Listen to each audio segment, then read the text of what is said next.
YouTube, it's Jen. And Brad. And Lexi. She's probably going to stick her head in. And we're here for our weekly update. And as always, let's start with the numbers.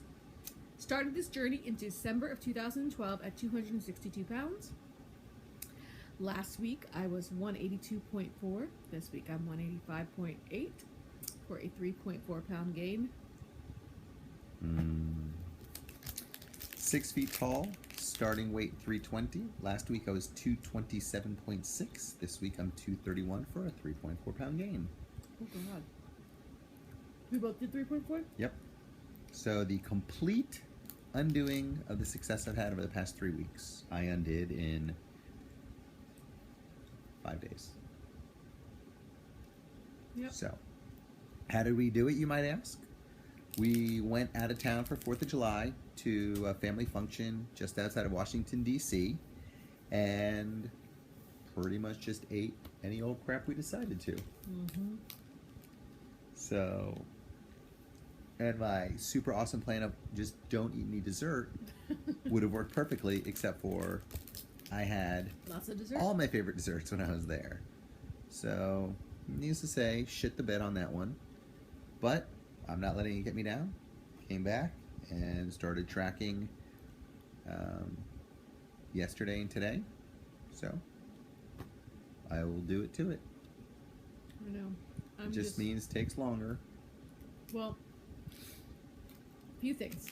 Number one, what am I eating, you may ask? What are you eating, I'm asking?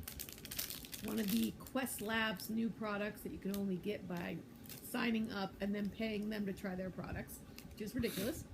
But it is the Protein Crunch Waffle Bar, 100 calories. It's very good when you need a 100-calorie snack with 4 grams of fat, 12 grams of protein, and 18 carbs, but 6 are fiber. And so that would be 12 net carbs, except that the sugars are some weird pretend sugar that doesn't really count because 9 of them are like this fake sugar that doesn't count. So apparently it says it has 3 net sugars. Whatever, it's delicious for 100 calories and 12 grams of protein. So, little public service announcement there.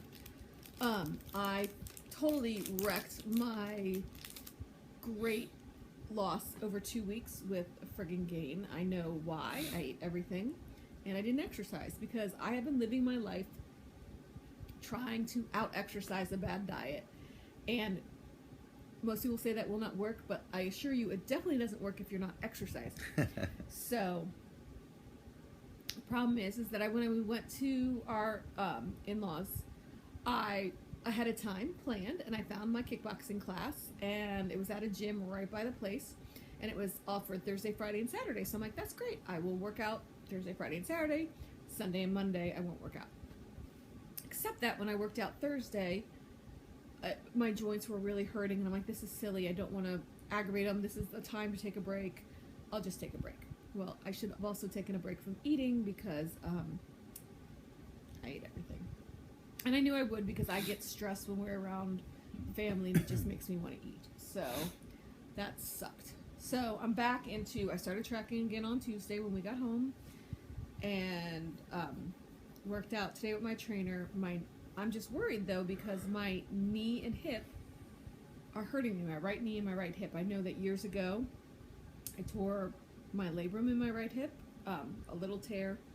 That was years ago. I don't know if I've made it worse with all this weightlifting, and I don't know if my knee's just aggravated because if the hip's not working, then everything else has to work harder. So I'm frustrated because I can't have any more body parts not working. You know, when the wrist isn't working, that's just a wrist. There's so much stuff you can do with your legs. But when your leg isn't working, that really screws up exercise. So I'm frustrated. I need to make a doctor's appointment for my leg. I see the wrist doctor in a week.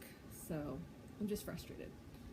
And so that's where I'm at. And, you know, my trainer's like, well, it's your kickboxing class, but my kickboxing is my cardio. I don't want to give up my cardio. So I need to figure something out. So, what is our plan of attack for the upcoming week? I'm going to do what was working for me. Track all my stuff and exercise. Okay, me too. We have 2 dinners out this weekend, which is not optimal, but one of them is for my aunt is coming in out of town. She's had weight loss surgery. She had gastric bypass a few months or maybe a year before me. Mm-hmm. She was very successful with it, and she's coming down, and she always hears about how I take my mom to this one steak restaurant. She really wants to go, so we're going out to the steak restaurant. So the steak isn't bad. It's just the mashed potatoes that I get with the steak probably is not the best. And the dessert. No, the dessert I have no problem saying no to. Okay, good. And the bread, we just really need to help me say no to, because it's not even good bread. It's just We that just I won't get even get hungry. I get hungry waiting for the meal, and I eat the bread. So if I just don't eat the bread, and I have no problem not eating dessert, because the dessert there is not my favorite, then that'll be better. And then the Chinese with Rebecca, I'll just have to make good food choices. So, What else? Anything else you want to talk about? That's really it. Okay, we have to come back next week with good numbers. Seriously, because this is ridiculous. Mm-hmm. So, we hope you all had a wonderful 4th of July. We hope you all are big losers. Kick some fat asses. Seriously, you don't have to try to do much to do better than we've done. So, I know, I was getting there. Okay. We love your faces. Kick some fat asses. And we will see you next week, YouTube. Bye, YouTube. Bye.